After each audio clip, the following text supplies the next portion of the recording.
here back on the podcast to transform our online presence with Mr. Ken Cox. He's an entrepreneur, author, coach, and the visionary behind Inlink.com. That's INLINK.com. They are the game-changing platform for all things digital. We're going to find out today about AI employees. We're talking about voice AI, conversation AI, reviews, content, workflow, funnel, so that way you can focus on what you love and we'll handle the rest. All this AI stuff. It's like every day there's like, you know, that there's DeepSeek. Oh, well, next, there's already a DeepSeek competitor. You can't keep up, but we want to keep up. And there's also this disconnect between there's a tool available for us and also using the tool properly and getting it integrated. So Ken is here to help us out and especially to tell us about Inlink. So Ken, glad to be speaking with you. Thank you for having me, Robert. I very much appreciate it. And appreciate you being here and especially having these conversations about AI. Sometimes I think like, man, if we were to like take any news story about AI and show it to ourselves like 5-10 years ago, or even just show one sentence out of that, it's like, what has the world become? And so tell me about like what AI is all about and what has you excited lately. So, I mean, AI is, a very short term that means a lot of things. And there's a lot of things to do in that industry. AI for the past 2 years in our country and across the globe has been a hot topic. And it's been increasingly, the technology has been growing at breakneck speed, faster than I've seen anything else grow. And I'm a kid that grew up, in the .com 90s, hosting company in early 2000, early adopter on cryptocurrency and Bitcoin mining. I've never seen anything grow and get better as quickly as AI has. And, there's two things that I really love doing, and that's creating and innovating new things and then helping people, right? And helping business owners specifically, the small to medium-sized business owner I love. So, 2 years ago when OpenAI really hit with 3.5 roughly, and it was obvious that this was going to be something that the market was going to adopt, and it was going to change the world in profound ways. I instantly jumped on MIT and I went through their AI for Business course, 16-week course, crash course on AI. I've already been a big Bitcoin miner, so I knew CUDA. I knew a lot of the back end under the hood stuff, and just immersed myself for the year there. And then coming through, then was like, okay, how are we going to bring this to market? What are we going to do? Learned a bunch of stuff, got some patents for like privacy policy stuff and managing those. And the one thing became really clear that AI agents are great when they're very narrow scoped, right? And then you can manage them. And the concept of AI employees starts to come to fruition and understanding that. So, you make one of them that just goes out and manages your Google reviews, right? So when somebody leaves you a review on Google, you have an AI that reads that, understands it, and answers it in your tone. How would you like to do that? And then you add a funnel one, right? I need help building a funnel. So you create an AI for that specific thing. And we went through all these different iterations, and what we've come up with is we have 6 AI employees today.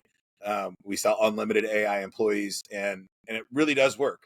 The concept that I want people to start understanding, though, is look at these as agents, very narrow focused agents, just like employees. You still have to manage them. You're going to have to change them from time to time and keep them up to date. But it's a lot less expensive than traditional employees and a lot less emotional, to be frank.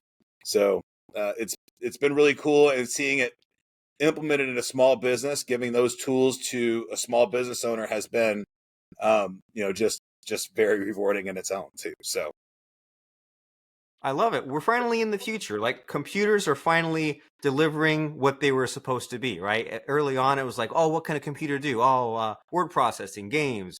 Internet doesn't exist yet. It can't talk to anything. Internet existed. What can it do? Well, you need to learn these things. You need to figure out these programs, these tools. But then now it's like, especially with the kind of the chat functionality, it's like you tell it whatever. But then the drawback with like say like Chat GPT or like the kind of generalized ones is, well, now it does too much. and then to then like refocus and say, okay, here's what its job is. Here's the inputs and the outputs. It looks at reviews and replies it to them. It's great, and I know that I was kind of on a not an exact path as you, but similar, right? The Bitcoin mining like 10 years ago, and then when the Chat GPT finally broke that barrier, it's like I've used it every day since. And I used it for fun and for work, and it's almost like addicting in a way. And then Yeah. sometimes when it can crank out the marketing materials too fast and too easy, I'm like, I'm not sure I value it enough, or I use it that much. But I just feel like it took like so many months just to get my head wrapped around it. And that's put some people at a disadvantage, right? If they're coming across you for the first time and they say, I hear all these things about AI, I'm not really sure where to focus. The AI employees and the Google reviews sounds great. So how do we get people educated and caught up and like using your tool instead of it being something that overwhelms them? Yeah. So I've always come from a very specific marketing and advertising viewpoint, right? I'm not a sales guy. I'm not buy my stuff, but I mean, if you want my stuff and you want us to support you, I'm extremely excited about that, and I'm here to help you do that. So we do every Tuesday. We have a program that we go live at 4 p.m. Central. It's over Zoom, and we just go over the AI employees, right? So we do like a 20-minute kind of, hey, we're going to do voice AI today. This is how you can set it up. This is how you can train it. If it accidentally starts speaking Spanish, this is how you'll know and be able to redirect it back into English unless you want to support bilingual with your people and your staff. So we go over how to do those things, right? And then if they want to use our tool to deploy those AI agents, then we're super happy. If they want to come and hang out and ask questions about AI, and then we're happy with that too. It doesn't really matter, but it's going to be a long haul. I believe that every Main Street America business, from your local gym to your electrician, is going to have AI employees answering the phone, sending text messages, and freeing up their employees to work on the business instead of kind of answering the phones. And at the end of the day, answering the phone is there's a skill to it, but it's a highly trainable skill. And to the right people, not everybody's highly trainable to answer the phone and treat your customers well. But AI agents, it's the churn rate on employees is they don't ever leave. You just keep paying a minimal fee, and they keep answering your phones and direct them. I'd like to give people the advice of, close the loop quickly. If they ask for a person, get them to a person fast, right? Can you tell us about the just the amazing book launches that you do and what you do in order to make sure that these books just get noticed? This is a great question, Robert. So yeah, my first book did really well. And like I said, that single-handedly led to full-time speaking. I left my position as vice president of international business development for a multi-$100 million company to speak full-time, all because of a book I published with no agenda at all. The speaking requests came in from it. But then when that died up, I started going to the co-authored book projects. And now the first book that was published did so much better than my solo book. And I'm like, why didn't I think that having 33 authors supporting this book launch would be way more strong than my solo book launch? And so that's a big part about it. And a neat thing also is, like, for example, the last book we produced, the AI mindset. It's basically, the idea is we want to have a mindset as AI is taking over our planet or integrating into our planet. And the goal of that book is so people become excited about AI and optimistic, yet also cautious about what could happen with the dangers of AI. And in that book ended up to become bestseller in the USA, France, Italy, and Brazil. Why? Because we had some really influential authors from those countries. So during the book launch, their followers really supported the book launch as well. And what's great, Robert, is a lot of these people don't have time right now to write their full book. A lot of them already have their own book. Probably a small percent already have their own books out before they co-write. Most don't. So they co-write this book. It becomes a bestseller. And then 4 years later or 2 years later, they write their solo book. Now, they've already got a popular book on their Amazon bookshelf. So then when they get their own book out there, there's a little bit of a feed from the really publicized popular book with 33 authors that goes towards their solo book when it comes out, which is great. And I love seeing authors write one chapter and their eyes are open to how much they love writing, and they end up writing more, including their solo book. You get a little taste of it. You say, well, hey, I saw the fun in writing this book, and I wrote my chapter. I wrote kind of the piece of it that excites me now, and I saw a little bit of a reward, and so why not keep that party going? And so that's a great benefit that I hadn't even thought about, that if someone's been like, waiting or trying for like 5-10 years to write a book and they're starting from scratch, that's not a lot of fun. But they publish that chapter with you, and they already have some traction there. Maybe they already have their Amazon bio page already filled out. And I mean, there's always these hidden benefits to writing a book, and especially with these platforms. Like, I didn't even know until a couple of years ago that people followed me on Amazon. Like, when you see an author, you click the follow button, and I was like, there was like 998 followers. I didn't even know where they came from. So when I launched the next book, sure, you post to social media, mail your list and the traffic, but then there's also like those built-in followers that we all get, anyone who buys books on Amazon gets that kind of email or that pop-up. I think I get some from you every now and then, from your co-authors I've come across. If someone's bought our book before or follow that author, they come out with something new, and then there's that extra notification. And so as far as everything that can be done to promote a book, right? There's Amazon ads, there's YouTube, there's social media, there's all these other authors where they post on their own platforms. Do you have a favorite traffic source or favorite way to sell some books? One of the things that I think is most important is keywords.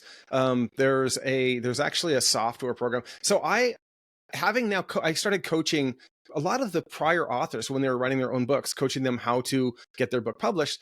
And I now have created an online program called Self-Publishing Center, selfpublishingcenter.com. And on that, there's a link to a software that allows me to type in potential keywords, and it's going to tell me how many people are searching for that word on Amazon per month and what the competition is.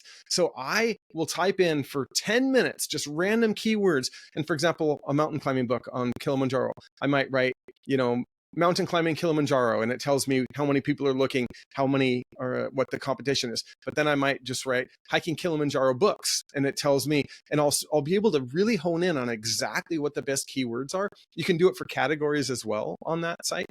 And so that's one of the things that I think really helps, is having that strategy to really get the keywords that people are looking for, but there's not a lot of competition. The second thing is during book launch to try and get a lot of verified purchase reviews right away. And so I have the books during book launch are priced for volume over royalties, so that I get people to read them and get some verified purchase reviews. And that helps with the algorithms as well. There's a kind of two things right away that seem to really help the book launches. I love it. And this is like, it's kind of paradoxical, because on one hand, it's some of these ideas you're mentioning are fundamental to marketing, but a lot of people don't even know about this, right? They don't even know that they can go to selfpublishingcenter.com and check out your course and do some of this keyword research. And like, this is an idea that has existed, maybe not since like the internet started, but since search engines started, right? That people type in keywords, or now with AI, they get kind of shown keywords based on their past behavior, but similar idea, right? Keyword leads to the book in some way. It's some kind of path, either Amazon search or just a path from the search engine optimization. And we want the kind of low competition, but also high demand. And it can be tough to get one's head around this idea, because maybe someone isn't marketing focused. Maybe they are passionate about mountain climbing. They say, I could care less about, or I couldn't care less, to be grammatically correct with someone like you, I couldn't care less about keywords. So that's why someone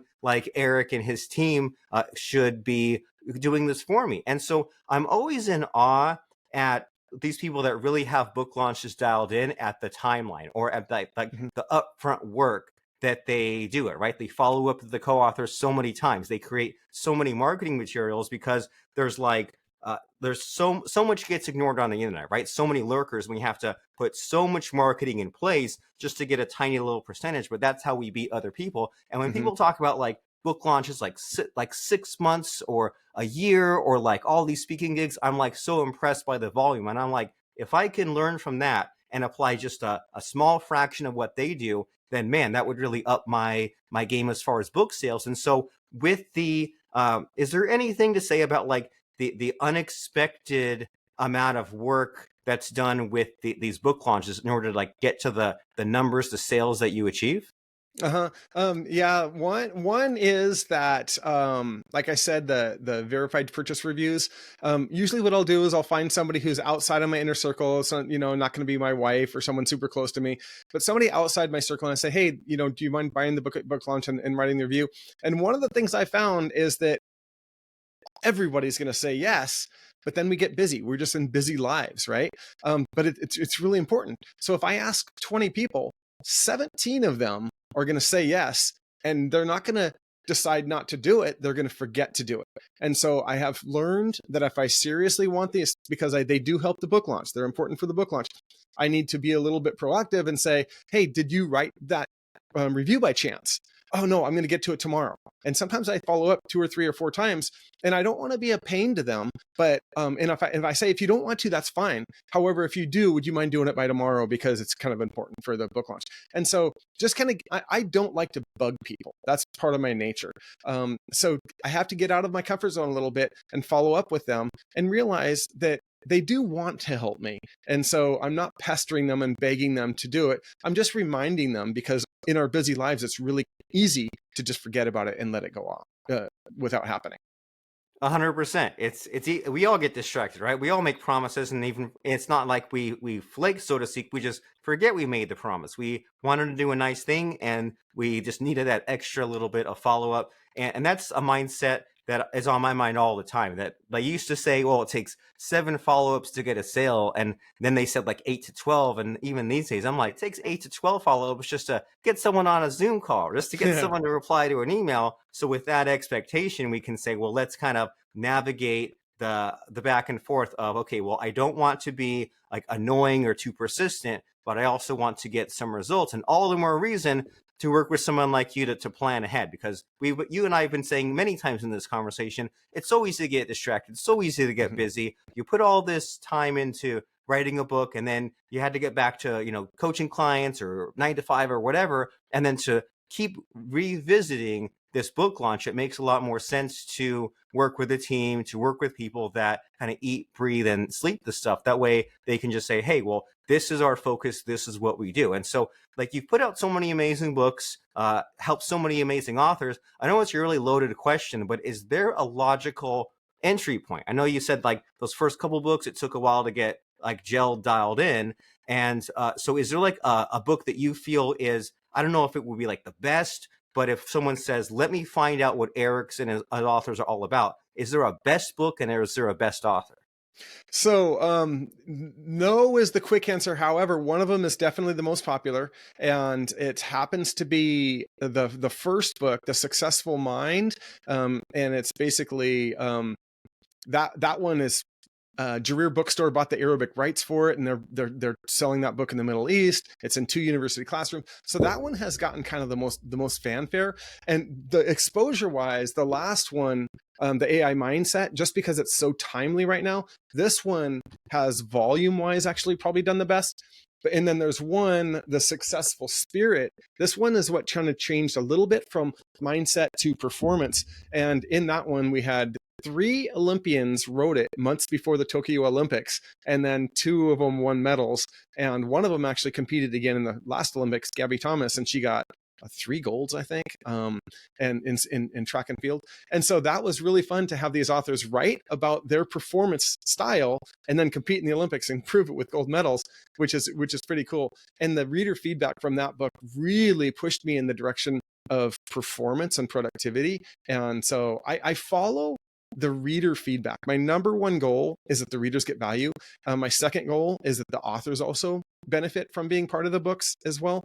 But so reading that somebody's life changed because of a chapter they read, and usually it's the author who will forward me an email and say, hey, look, a reader sent this to me. I just thought I'd let you know. And it's some reader who wrote directly to this author who wrote one chapter saying, here's where I was a year ago. Here's where I am now. I owe 100% of it to this chapter. Thank you very much. And it gives me goosebumps every time I read those.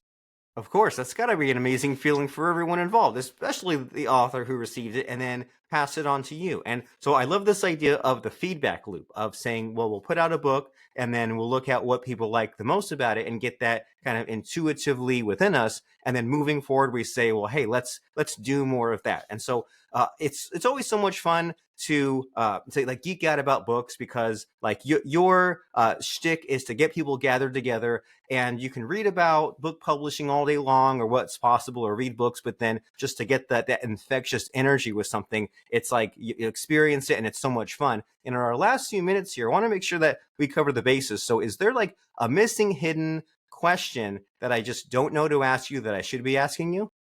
No, there's not, but I love what you're doing, Robert. I just love how active you are, helping people with their podcasts, helping people with their audiobooks, publishing.